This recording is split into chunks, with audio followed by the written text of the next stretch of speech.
There you go.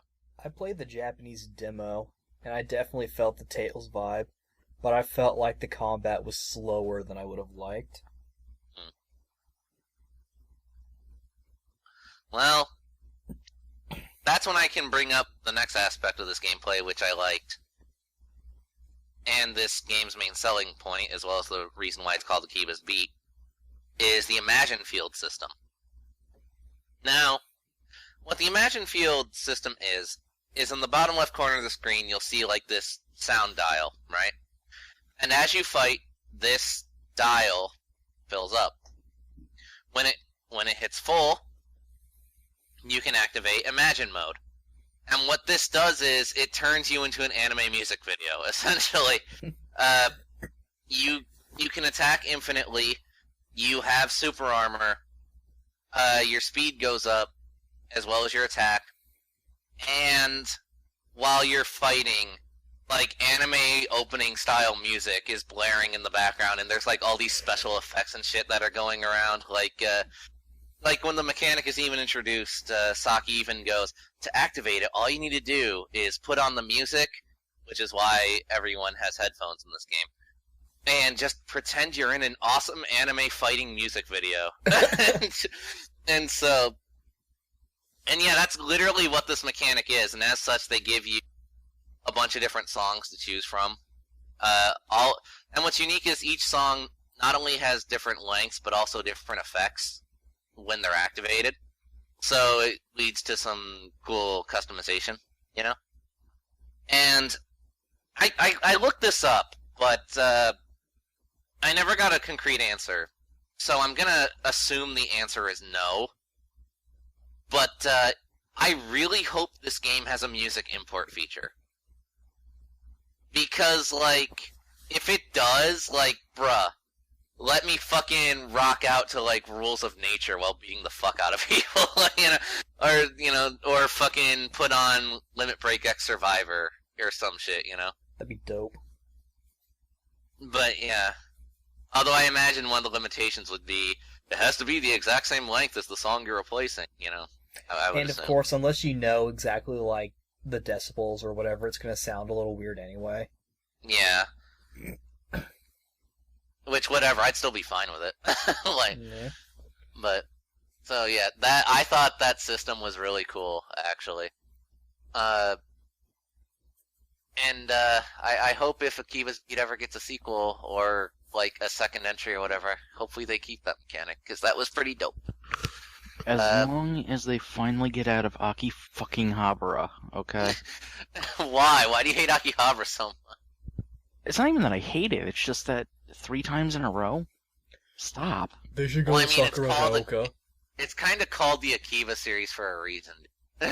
Go to one of the suburbs near it, okay? I want to go to Dobuita.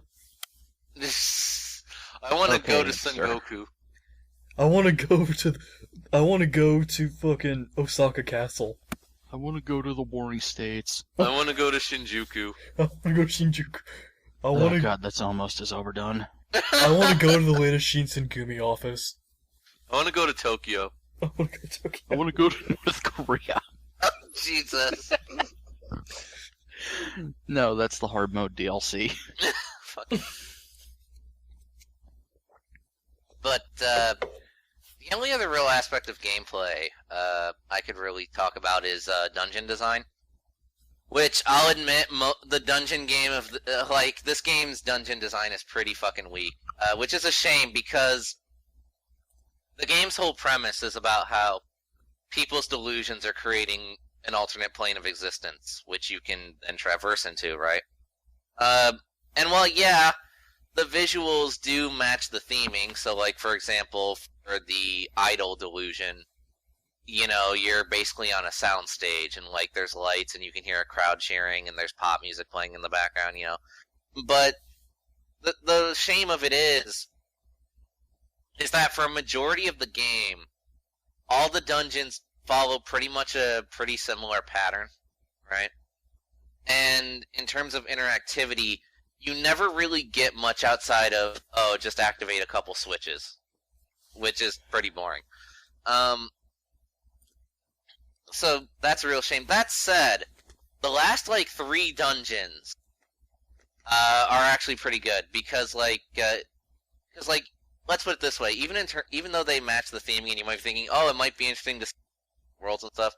Okay, yeah, maybe like at first, but like the thing is, none of the dungeons ever made, or at least for me, never made me go like, oh, that's really cool, or oh, that's pretty, or that's unique, or no, nothing like that. It's just like, oh, makes sense.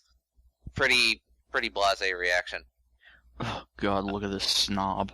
I know, right? However, for the past 3 dungeons, last 3, they really step it up.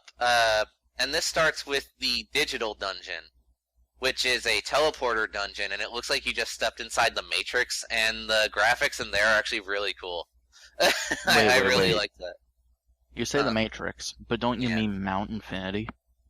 No, I don't. Man, fuck you, that place was awesome.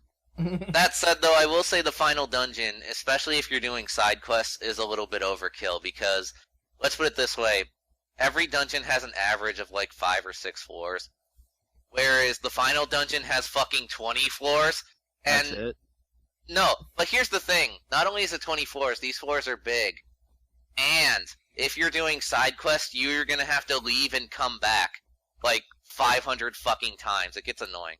I can see that. Real men don't need side quests to win. Apparently. But yeah, so outside of that though, but like I said, I feel like the gameplay is solid. You know, again, I can't really give a definitive answer. You're gonna have to just play for yourself, but via my impression, I would say it's just solid.